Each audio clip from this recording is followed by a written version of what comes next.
In discharging this key responsibility, the legislature is guided by the rules of the House and parliamentary devices.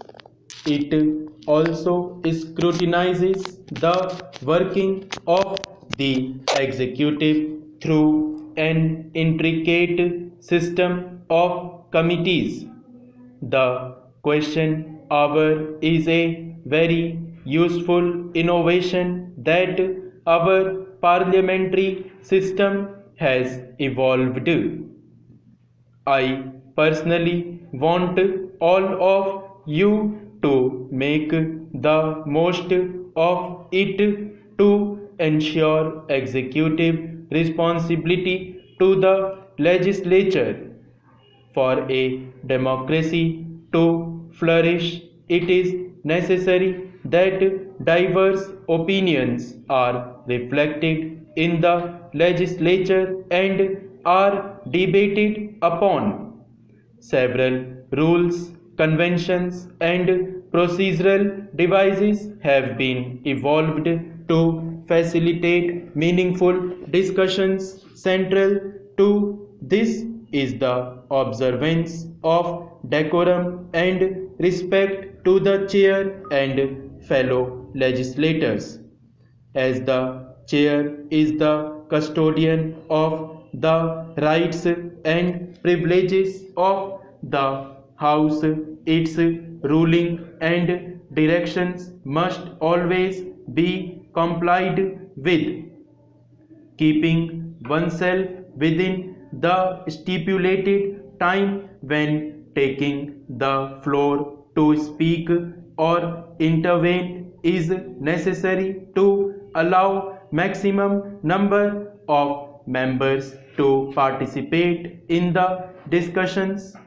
Making crisp and to the point interventions earns the confidence of the chair and fellow legislators.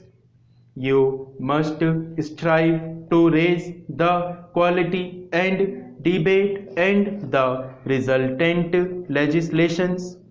For this, you must read the parliamentary speeches and statements of great leaders across the world. I would also encourage you to acquaint yourself with a broad range of issues, but specialize in some specific areas of your own interest. This knowledge will definitely be visible in the interventions and debates in the House and the committees and give you an edge over others.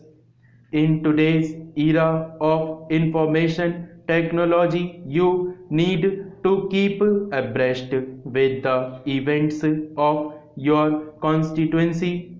Major orientation of the national agenda, contemporary and topical issues in the society and the world. You have to be responsive to the rising expectations of the people, use of latest technology for upgrading your knowledge and for reaching out to your electorate with certainly augment your efficacy. Honorable members, the Bureau of Parliamentary Studies and Training has been conducting training and orientation programs in parliamentary procedures and processes for the members of parliament and the state legislatures for nearly 4 decades. I am sure that the sessions of this program will be invaluable for interacting and sharing experiences with eminent parliamentarians. I trust that all of you will find the orientation program beneficial. On 30th April 2013, the Minister of Finance Shri P. Chidambaram, while moving the motion for consideration of the Finance Bill 2013, said that the post the budget presentation and post the Finance Bill introduction, we had discussions with stakeholders, members of parliament, state governments, industry, business, trade unions, and we have come up with a certain number of amendments. There was an apprehension that the wealth tax was being imposed on agricultural land. The minister clarified that the policy of the UPA government is not to impose wealth tax. A misapprehension arose following certain judgments of the Punjab and Haryana High Court. Therefore, in order to make matters so clear and place it beyond doubt, an official amendment has been introduced which makes it clear that urban land does not include agricultural land which is recorded as such in the government records and which is used for agriculture.